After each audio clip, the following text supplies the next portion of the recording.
الحمد لله نحمده ونستعينه ونستغفره ونؤمن به ونتوكل عليه ونعوذ بالله من شرور أنفسنا ومن سيئات أعمالنا من يهده الله فلا مضل له ومن يضلله فلا هادي له ونشهد أن لا إله إلا الله وحده لا شريك له ونشهد أن سيدنا ومولانا محمدا عبده ورسوله أما بعد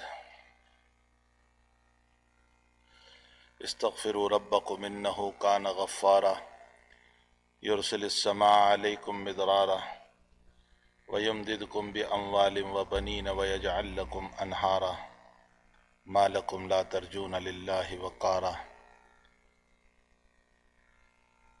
وعن أغر المزني رضي الله تعالى عنه قال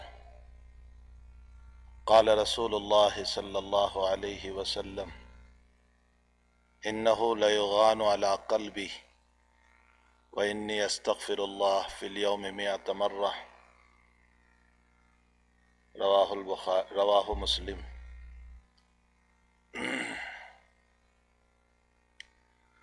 بزرگان محترم، حضرت حسن بصری رحمۃ اللہ علیہ کی شخصیت سے ساری دنیا واقف ہے. حضرت حسن بصری رحمۃ اللہ علیہ حضرت عمر کے دور میں پیدا ہوئے ہیں، کبار تابعین میں سے ہیں. بدری صحابہ میں حضرت سعد بن مالک رضی اللہ تعالیٰ عنہ سے آپ کی روایت بھی ثابت ہے. آپ کی والدہ محترمہ زوجہ رسول صلی اللہ علیہ وسلم حضرت ام سلمہ رضی اللہ تعالیٰ عنہا کی خادمہ تھی.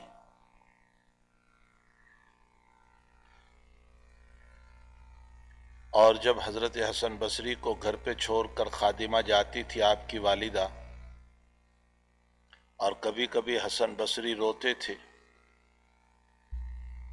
تو حضرت ام سلمہ رضی اللہ تعالیٰ عنہا اپنے گود میں لے لیا کرتی تھی. جن کو نبی کی بیوی کی گود نصیب ہوئی ہو جس بچے کو، اور جن کی پیدائش کے موقع پر تحنیک فرمائی تھی حضرت عمر رضی اللہ تعالیٰ عنہ. تحنیک مسنون ہے. نبی اکرم صلی اللہ علیہ وسلم نے عبداللہ ابن زبیر رضی اللہ تعالیٰ عنہ اور کچھ بچوں کی تحنیک فرمائی تھی. تحنیک کا معنی ہوتا ہے کوئی چیز چبا کر کے بچے کے منہ میں دے دینا، نیک فالی لیتے ہوئے کہ اللہ تعالیٰ اس بچے کو بھی نیک بنائے، صالح بنائے، دیندار بنائے، تقوی والا بنائے. تو تحنیک ثابت ہے نبی اکرم صلی اللہ علیہ وسلم سے.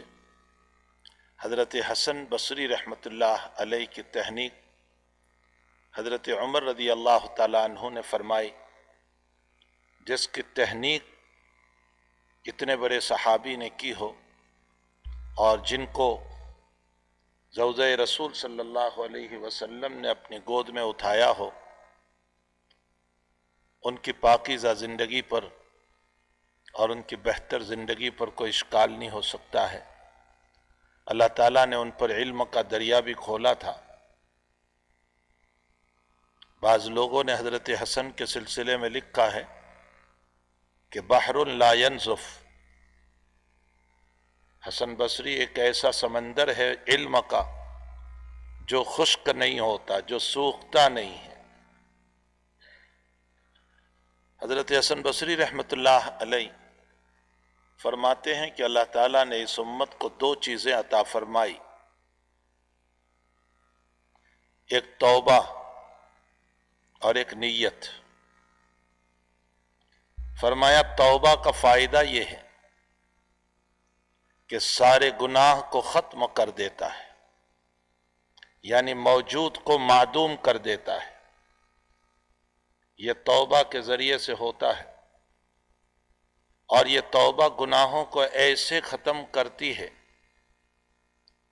کہ دنیا میں ہم جب کسی چیز کو مٹاتے ہیں تو اس پر سفیدہ لگا دیتے ہیں یا لکیر کھینچ دیتے ہیں، لیکن اللہ نام اعمال سے اس طرح مٹاتا ہے کہ فرشتوں کو بھی پتہ نہیں رہتا کہ یہاں کچھ لکھا ہوا تھا۔ یہ اس ستار العیوب اور محاو الذنوب کی شان ہے، اس رب کریم کی شان ہے کہ وہ اس طرح مٹا دیتا ہے۔ اسی لیے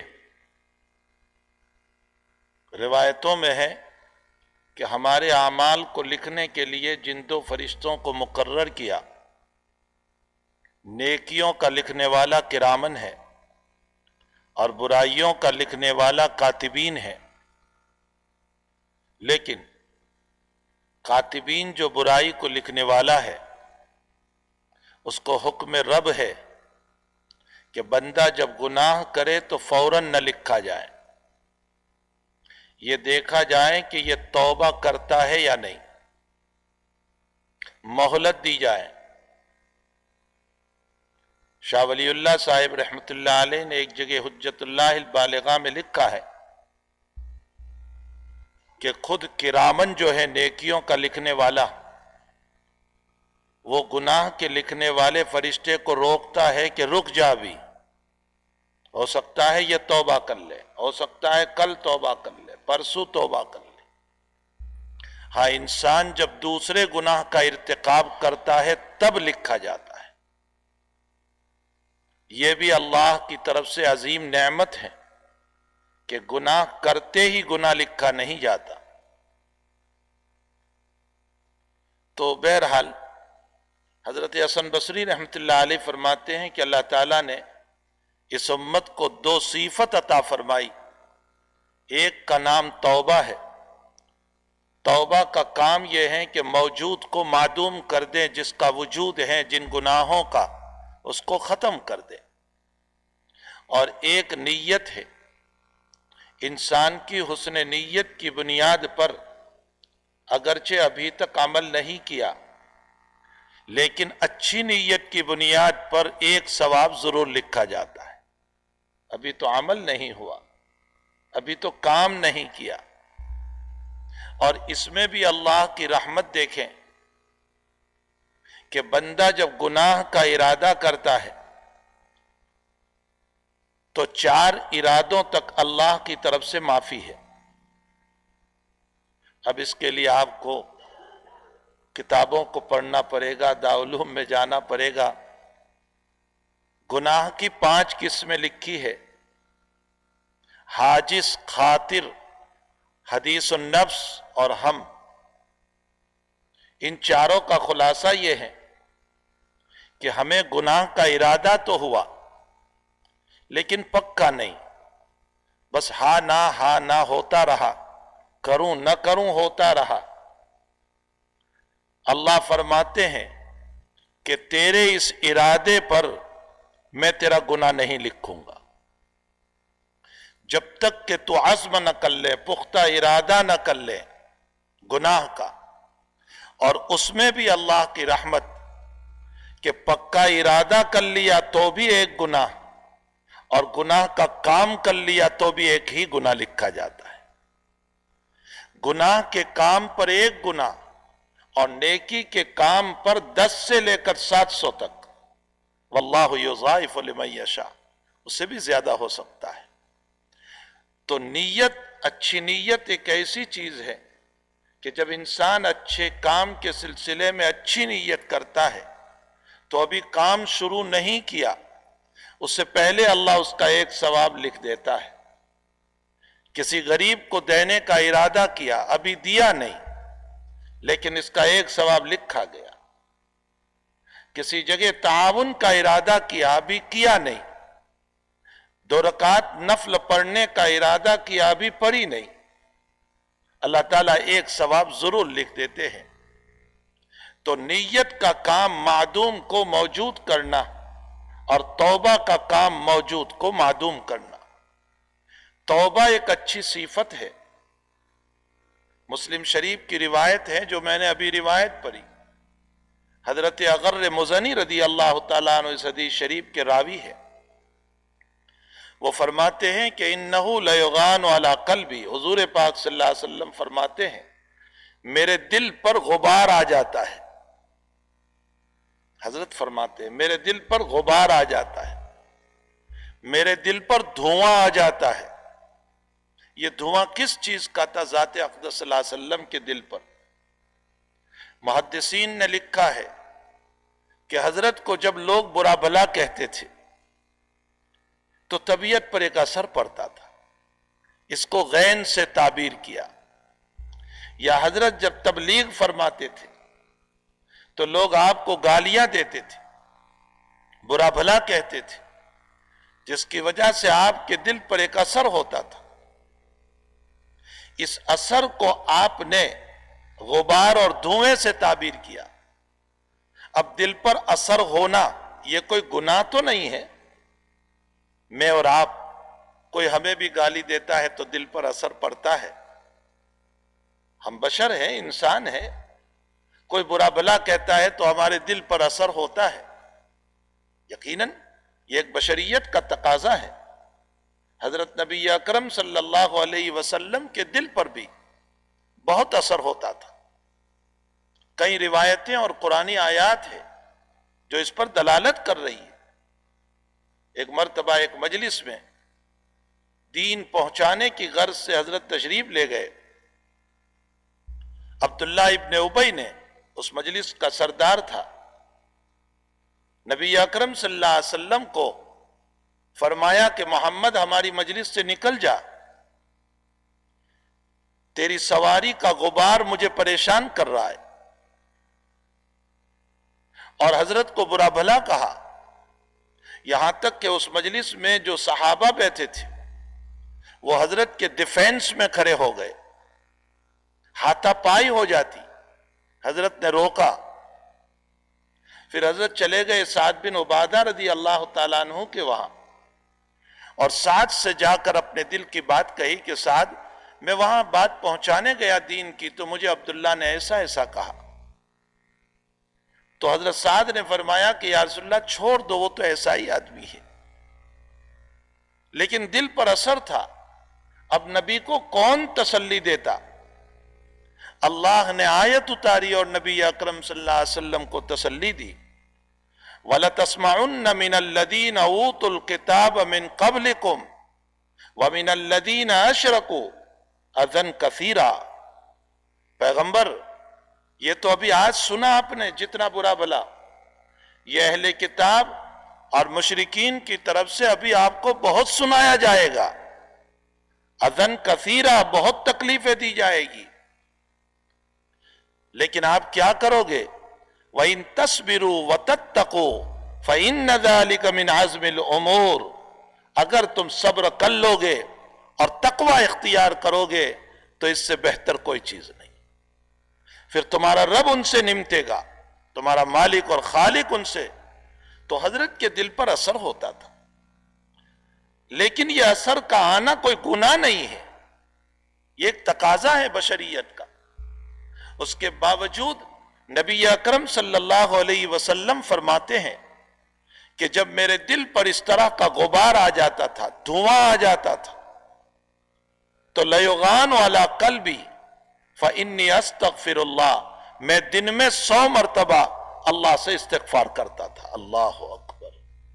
جس کا کوئی گناہ نہیں، جو معصوم ہے، جو اللہ کا قریب ترین ہے، جس کی بنیاد پر کائنات کو وجود ملا، جس کو امام الانبیاء بنایا، جس کو آسمانی سفر وہ کرایا جو کسی نبی کو نصیب نہ ہوا، جس کو اپنے وہاں عرش کے قریب بلایا، جس کو سدرۃ المنتہا پر بلایا جہاں جبریل بھی نہیں جا سکے.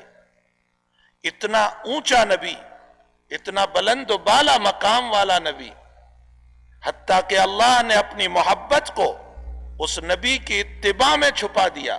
ان کنتم تحبون اللہ فاتبعونی یحببکم اللہ. اے لوگو، اگر اپنی اللہ کی محبت چاہتے ہو تو نبی کی اتباع کرو. اللہ کی اتباع، نبی کی اتباع میں اللہ کی محبت ملے گی. اور نبی سے اگر دشمنی رکھو گے، نہیں مانو گے، تو پھر اس صورت میں اللہ تعالیٰ کی محبتیں نہیں ملے گی۔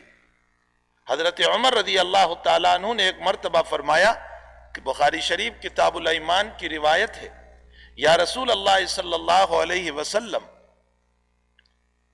آپ میری اولاد سے زیادہ مجھے پیارے ہیں، میری بیوی سے زیادہ پیارے ہیں، ساری دنیا سے زیادہ مجھے پیارے اور محبوب ہیں، لیکن میری ذات سے زیادہ نہیں، میری ذات سے زیادہ نہیں۔ اللہ کے حبیب پاک صلی اللہ علیہ وسلم نے فرمایا، عمر تم مومن نہیں ہو سکتے ہو جب تک کہ تمہاری ذات سے بھی زیادہ تمہارا نبی نہ ہو جائے۔ ہماری ذات سے بھی زیادہ حضور پاک صلی اللہ علیہ وسلم ہمیں محبوب ہونے چاہیے۔ کیسے؟ بیماری آ گئی، بخار آ گیا، نزلہ ہو گیا، بدن میں فورا فنسی نکل آیا، یا اور کوئی بیماری آ گئی، یہ میرا جسمانی مرض ہے، لیکن اس میرے جسمانی مرض کے اندر میں پہلے نبی کی سنت کو ادا کر لوں اور نبی کے فرض کو ادا کر لوں اور نماز کو پڑھ لوں، یہ اس بات کی دلیل ہے کہ نبی کی محبت میری ذات سے بھی زیادہ ہے۔ میری بیوی اگر غلط کام کر رہی ہے تو اس موقع پر ساری محبت کے باوجود میں اس کو روکوں، اس پر غصہ کروں، یہ اس بات کی دلیل ہے کہ میرے نبی کی محبت بیوی سے بھی زیادہ ہے۔ میرا بچہ خلاف شریعت چل رہا ہے، نماز نہیں پڑھتا، اس پر مجھے غصہ آ رہا ہے، یہ دلیل ہے اس بات کی کہ نبی کی محبت بچے سے بھی زیادہ ہے۔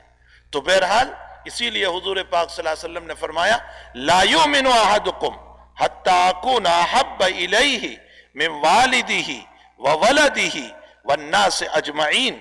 تم مومن نہیں ہو سکتے ہو، تم مومن نہیں ہو سکتے ہو جب تک کہ تمہارے پاس تمہاری اولاد سے زیادہ، تمہارے والد سے زیادہ، تمہاری بیوی سے زیادہ، تمہارے بچوں سے زیادہ، ساری دنیا سے، والناس اجمعین، ساری دنیا سے زیادہ جب تک میں تمہارا محبوب نہ بنوں وہاں تک تم مومن نہیں ہو سکتے۔ محدثین نے لکھا ہے کہ دنیا کی محبتوں کی 3 وجہ ہے۔ انسان جو دنیا میں ایک دوسرے سے محبت کرتا ہے اس کی 3 وجہ ہے۔ پہلی وجہ یہ ہے کہ کسی کی خوبصورتی، حسن و جمال کی بنیاد پر محبت کرتا ہے۔ دوسری وجہ ہے کسی کے کمالات، اس میں کمال ہے، اس میں کوئی ہنر ہے، اس کی بنیاد پر ہم محبت کرتے ہیں۔ اور تیسری وجہ اس کے احسانات، احسان کی بنیاد پر ہم محبت کرتے ہیں۔ اب یہ تینوں وجہ اگر دیکھو تو سب سے زیادہ کامل و مکمل یہ تینوں شکلیں پائی جاتی ہے، تینوں وجہ پائی جاتی ہے محمد الرسول اللہ صلی اللہ علیہ وسلم میں۔ صلاۃ و سلاما علیہ الف الف مرہ، اللہ کے لاکھوں سلام ہو ذات اقدس پر۔ کامل طور پر یہ صفات اور یہ تینوں باتیں ذات اقدس صلی اللہ علیہ وسلم میں پائی جاتی ہے۔ اگر جمال کے اعتبار سے دیکھو، خوبصورتی کے اعتبار سے، تو حضرت سے بڑھ کر دنیا میں کوئی خوبصورت نہیں۔ آپ سے متعلق محدثین فرماتے ہیں کہ دنیا کی کسی بھی چیز کو 1 مرتبہ، 2 مرتبہ، 3 مرتبہ دیکھو، 4 مرتبہ دیکھو، جی بھر جاتا ہے، پھر دیکھنے کو جی نہیں چاہتا۔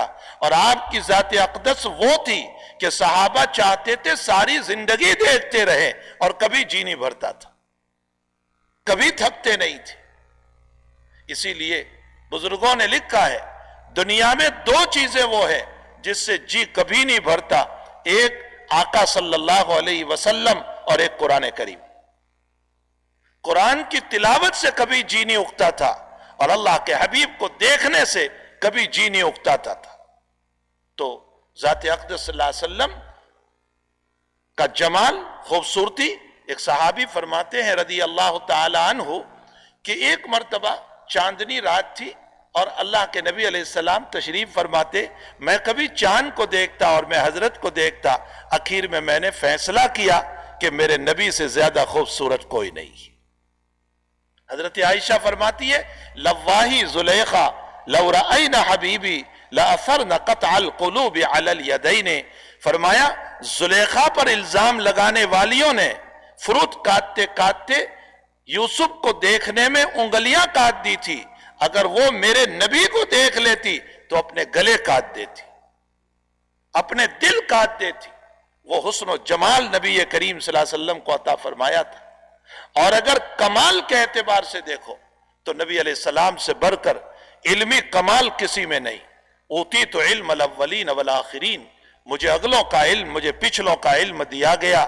اور تقوی کے اعتبار سے، ورع کے اعتبار سے، پرہیزگاری کے اعتبار سے آپ سے بڑھ کر کسی کا ورع، تقوی اور پرہیزگاری نہیں ہو سکتی ہے۔ اور اگر احسان کے اعتبار سے دیکھو تو آقا صلی اللہ علیہ وسلم سے بڑھ کر کسی کا احسان امت پر نہیں ہو سکتا ہے۔ دنیا کی ساری عزتیں، دنیا کے سارے مسائل، دنیا کی ہماری سرخروئی، یہ سب حضور پاک صلی اللہ علیہ وسلم کی بدولت ہے۔ قبر کی ہماری روشنی آقا صلی اللہ علیہ وسلم کی تعلیمات کی بدولت ہے۔ اور قیامت میں آپ کا احسان ہماری سفارش کرنا، اللہ کے سامنے سربہ سجود ہونا، ہمیں ہاتھ پکڑ کے جنت میں لے جانا، جب جہنم برک رہی ہوگی، جب اللہ جلال میں ہوں گے، اس موقع پر آپ کے یہ احسانات۔ تو اگر کمال کے اعتبار سے دنیا میں کسی سے محبت ہو سکتی ہے تو رسول اللہ صلی اللہ علیہ وسلم، جمال کے اعتبار سے کسی سے محبت ہو سکتی ہے تو رسول اللہ صلی اللہ علیہ وسلم، اور احسان کے اعتبار سے کسی سے محبت ہو سکتی ہے تو آقا صلی اللہ علیہ وسلم۔ اتنا بڑا نبی، لیکن اس کے باوجود اگر مزنی فرماتے ہیں کہ حضور پاک صلی اللہ علیہ وسلم نے فرمایا کہ میرے دل پر غبار چھا جاتا ہے، غین آ جاتا ہے، دھواں آ جاتا ہے، اور میں اس دھوئیں کو دور کرنے کے لیے، حالانکہ وہ کوئی گناہ نہیں تھا، وہ تو لوگ بولتے تھے آپ کے خلاف تو اس سے آپ کو تکلیف ہوتی تھی، اسی کو دھوئیں سے تعبیر کر دیا۔ اس پر آپ فرماتے ہیں کہ میں 100 مرتبہ استغفار کرتا ہوں، تو میں اور آپ، ہم تو گناہوں کے پتلے ہیں، ہمارے دل سیاہ ہو چکے ہیں، ہمارے دل کالے ہو چکے ہیں، نورانیت ختم ہو چکی ہے۔ عبداللہ ابن عباس رضی اللہ تعالیٰ عنہ کا قول، حضرت امیر المؤمنین فی الحدیث ابی عبداللہ محمد ابن اسماعیل بخاری رحمت اللہ علیہ، بخاری شریف میں نقل فرماتے ہیں کہ جب انسان زنا کرتا ہے، چوری کرتا ہے، ڈاکہ زنی کرتا ہے، یہ گناہ جب کرتا ہے تو ایمان کا نور اس کے دل سے نکل کر اس کے اوپر چلا جاتا ہے، ایمان کا نور اس کے سینے سے نکل جاتا ہے۔ میرے اور آپ کے تو گناہوں کی وجہ سے وہ نور ایمان بھی ہمارے دل میں نہ رہا، وہ جلوتیں بھی نہ رہی، اور وہ ہمارے دل سیاہ ہو چکے ہیں، کالے ہو چکے ہیں، قساوت قلب بھی آ چکی ہے، سخت ہو چکے ہیں۔ یہی وجہ ہے کہ نہ دعاؤں میں رونا، نہ نمازوں میں رونا، نہ رجوع اللہ، نہ کوئی مسئلہ ہمارے پاس۔ ہمیں تو اور بھی زیادہ استغفار کرنے کی ضرورت ہے، 100 مرتبہ نہیں، دن میں 1000 مرتبہ استغفار کریں۔ چھوٹا استغفار، بڑا استغفار، استغفر اللہ العظیم، استغفر اللہ ذنبی من کل ذنب واتوب الیہ، استغفر اللہ ربی من کل ذنب واتوب الیہ، یا کم سے کم استغفر اللہ استغفر اللہ استغفر اللہ۔ بہرحال کثرت استغفار کریں، اور استغفار کے موقع پر دل میں استحضار کرے کہ میرا رب مجھ کو معاف کر دے، میرے گناہوں کو معاف کر دے۔ قرآن سے ثابت ہوتا ہے پہلے اپنے لیے دعا کرے پھر سب کے لیے دعا۔ قرآن سے اللہم اغفر لی ولی والدیہ، پہلے میری مغفرت پھر والدین کی مغفرت۔ جگہ جگہ اللہ تعالیٰ نے مجھ کو اور آپ کو تعلیم دی ہے کہ پہلے اپنے لیے دعا اور پھر سب کے لیے ہم دعا کریں، تو ہم اپنی ذات کے لیے دعا کرنے والے بنے، استغفار کرنے والے بنے، اللہ سے مانگنے والے بنے۔ اور حدیث شریف میں ہے، روایت میں ہے کہ اگر تم استغفار نہیں کرو گے، گناہ نہیں کرو گے اور استغفار نہیں کرو گے، تو اس صورت میں میں ایسی قوم کو پیدا کر دوں گا جو گناہ کرے گی پھر استغفار کرے گی۔ اس کا یہ مطلب نہیں ہے کہ اللہ گناہ کی اجازت دے رہا ہے، اس حدیث شریف کا مطلب یہ ہے کہ استغفار کی طرف ترغیب دے رہے ہیں۔ استغفار کا معنی ماضی میں جو ہو چکا اس پر ندامت ہو اور آئندہ نہ کرنے کا پکا ارادہ ہو، اس کو توبہ کہا جاتا ہے۔ توبہ پر اولاد بھی ملے گی، توبہ پر معافی بھی ہوگی، توبہ پر دولت میں برکت بھی ہوگی، توبہ پر کاروبار میں برکت بھی ہوگی، توبہ پر اللہ تعالیٰ گھر کو بھی آباد کرے گا۔ یہ سارے توبہ کے فضائل سورہ نوح کی آیت سے ثابت ہوتے ہیں۔ استغفروا ربکم انہ کان غفارا یرسل السماء علیکم مدرارا ویمددکم باموال وبنین ویجعل لکم انہارا۔ رزق بھی عطا کرے گا، اولاد بھی عطا کرے گا، نہریں جاری کر دے گا اللہ تعالیٰ۔ یہ سب توبہ پر ہے۔ امت کو چاہیے کہ توبہ پر آئیں، استغفار پر آئیں۔ دنیا کے حالات بگڑ چکے ہیں، بدترین بن چکے ہیں، اللہ کو راضی کرنے کے علاوہ ہمارے پاس کوئی راستہ نہیں ہے۔ اللہ ہم سب کو اپنے مولا کو راضی کرنے کی توفیق عطا فرمائے۔ وصلی اللہ علی النبی الکریم برحمتک یا ارحم الراحمین۔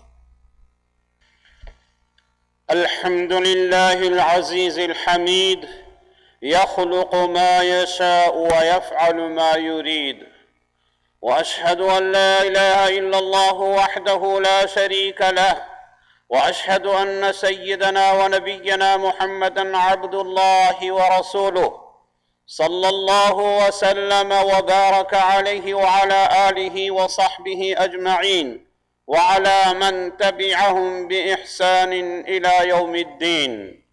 أيها المسلمون، إن الله عز وجل يريد الخير لعباده ويرضى لهم ما ينفعهم في معاشهم ومعادهم، لذلك شرع لهم من الدين ما فيه سعادتهم في الدنيا وفوزهم في الآخرة، ودلهم على طريق عبادته وبين لهم سبيل طاعته. قال سبحانه: يريد الله ليبين لكم ويهديكم سنن الذين من قبلكم ويتوب عليكم والله عليم حكيم. أي يريد سبحانه أن يوضح لكم أمور دينكم ومصالح دنياكم كما بين ذلك للأمم السابقة. فما الذي أراده الله تعالى لعباده؟ أيها المؤمنون، لقد أراد الله تعالى لعباده أن يهتدوا إلى الصراط المستقيم والسبيل القويم، فبعث إليهم رسله وأنبياءه عليهم السلام. قال تبارك اسمه لسيدنا محمد صلى الله عليه وسلم: وما أنزلنا عليك الكتاب إلا لتبين لهم الذي اختلفوا فيه وهدى ورحمة لقوم يؤمنون. وأنزل عز وجل القرآن الكريم. قال سبحانه: وكذلك أنزلناه آيات بينات وأن الله يهدي من يريد. ومن أراد الله تعالى له الهداية شرح صدره للإيمان به ووفقه للعمل بشرعه. قال سبحانه: فمن يرد الله أن يهديه يشرح صدره للإسلام. والله سبحانه يريد منا أن نتفقه في الدين. قال رسول الله صلى الله عليه وسلم: من يرد الله به خيرا يفقهه في الدين. اللهم وفقنا لما تحب وترضى. بارك الله لنا ولكم في القرآن العظيم، ونفعنا وإياكم بالآيات والذكر الحكيم. أستغفر الله لي ولكم ولسائر المسلمين فاستغفروه إنه هو الغفور الرحيم.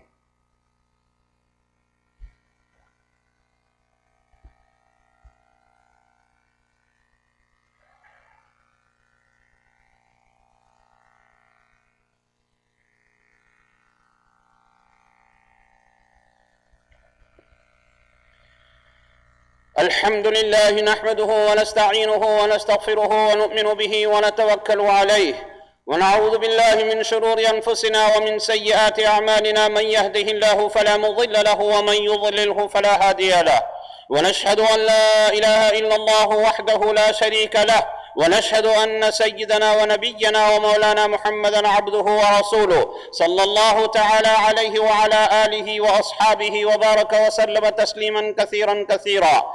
أما بعد، فقد قال الله سبحانه وتعالى مخبرا وآمرا: إن الله وملائكته يصلون على النبي يا أيها الذين آمنوا صلوا عليه وسلموا تسليما. اللهم صل على محمد عبدك ورسولك، وصل على المؤمنين والمؤمنات والمسلمين والمسلمات، خصوصا على أمير المؤمنين سيدنا أبي بكر الصديق رضي الله تعالى عنه، وعلى أمير المؤمنين سيدنا عمر بن الخطاب رضي الله تعالى عنه، وعلى أمير المؤمنين سيدنا عثمان بن عفان رضي الله تعالى عنه، وعلى أمير المؤمنين سيدنا علي بن أبي طالب رضي الله تعالى عنه، وعلى سيدة نساء أهل الجنة الجنة فاطمة الزهراء رضي الله تعالى عنها، وعلى سيدي شباب أهل الجنة الحسن والحسين رضي الله تعالى عنهما، وعلى الستة الباقية من العشرة المبشرة، وعلى أمهات المؤمنين، وعلى سائر الصحابة والتابعين رضوان الله تعالى عليهم أجمعين. اللهم أعز الإسلام والمسلمين، اللهم انصر الإسلام والمسلمين، اللهم انصر من نصر الإسلام والمسلمين، واخذل من خذل الإسلام والمسلمين. اللهم اجعل بلاد الإسلام آمنة مطمئنة من كل البليات والآفات. ربنا تقبل منا إنك أنت السميع العليم، وتب علينا إنك أنت التواب الرحيم، برحمتك يا أرحم الراحمين، والحمد لله رب العالمين. أعوذ بالله من الشيطان الرجيم. إن الله يأمر بالعدل والإحسان وإيتاء ذي القربى وينهى عن الفحشاء والمنكر والبغي يعظكم لعلكم تذكرون. فاذكروني أذكركم واشكروا لي ولا تكفرون. انشاءاللہ فرض نماز کے بعد فوراً صلاۃ الجنازہ ہوگی. ایک مسلم خاتون 26 ایئر کی بہن کا انتقال ہو گیا ہے. اللہ تعالیٰ ان کی مغفرت فرمائے، جنت نصیب کرے. تو انشاءاللہ فرض نماز کے فوراً بعد صلاۃ الجنازہ ہوگی، اس کے بعد آپ سنت النفل پڑھ سکتے ہیں. جزاکم اللہ.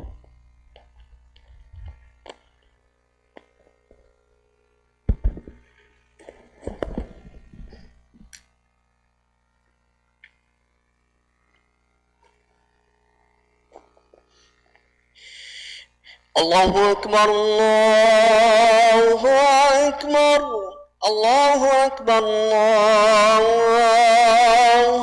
اکبر. اشہد ان لا الہ الا اللہ اشہد ان لا الہ الا اللہ اشہد ان محمد رسول اللہ اشہد ان محمد رسول اللہ. حی علی الصلاة حی علی الصلاة حی علی الفلاح حی علی الفلاح. قد قامت الصلاة قد قامت الصلاة. اللہ اکبر لا الہ الا اللہ. اللہ اکبر. سبحان.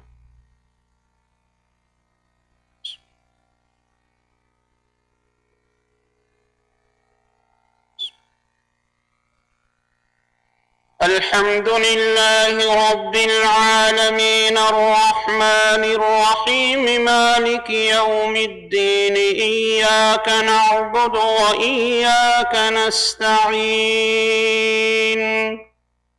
اهدنا الصراط المستقيم صراط الذين أنعمت عليهم غير المغضوب عليهم ولا الضالين.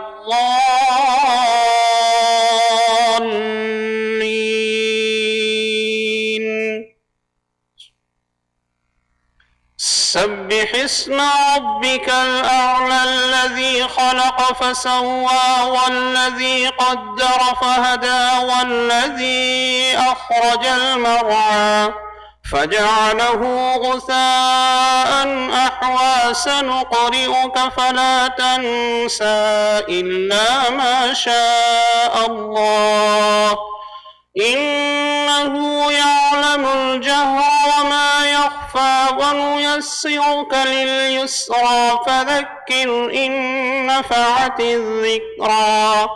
سيذكر من يخشى ويتجنبها الأشقى الذي يصلى النار الكبرى ثم لا يموت فيها ولا يحيا. قد أفلح من تزكى وذكر اسم ربه فصلى بل تؤثرون الحياة الدنيا والآخرة خير وأبقى إن هذا لفي الصحف الأولى صحف إبراهيم وموسى. الله أكبر.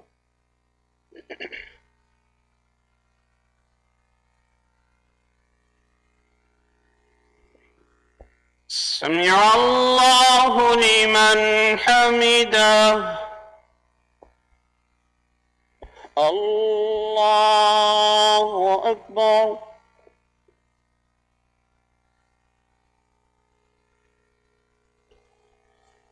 الله أكبر. الله أكبر. سبحان ربي. الله أكبر. الحمد لله رب العالمين الرحمن الرحيم مالك يوم الدين إياك نعبد وإياك نستعين اهدنا الصراط المستقيم صراط الذين أنعمت عليهم غير المغضوب عليهم ولا الضالين.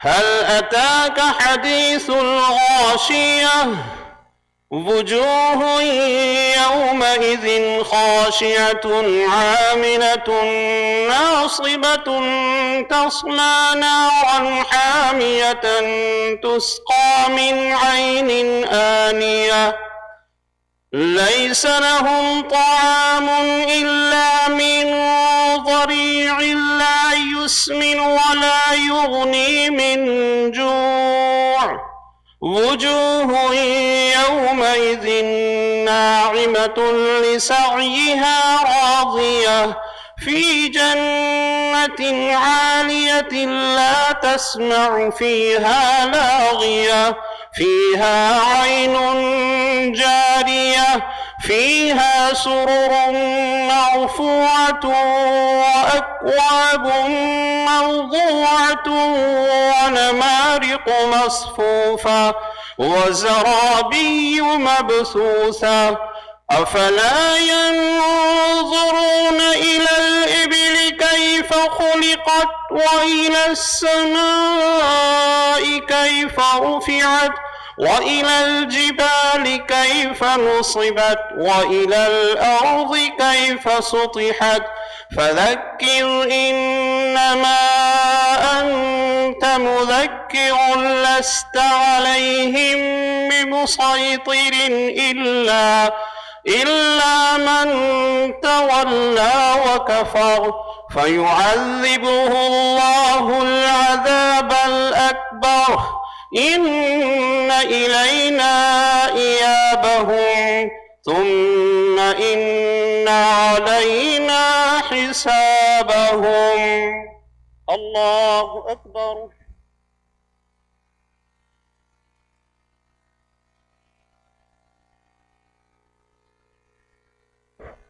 سمع الله لمن حمده. الله أكبر.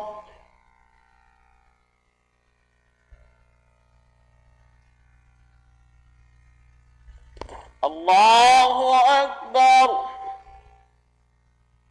الله أكبر.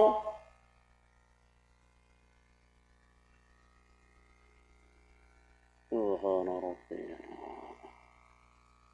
الله أكبر.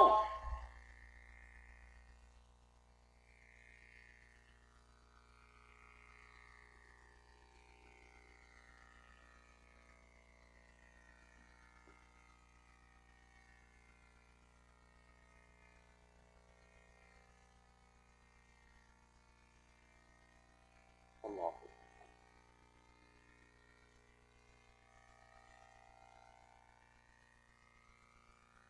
الله.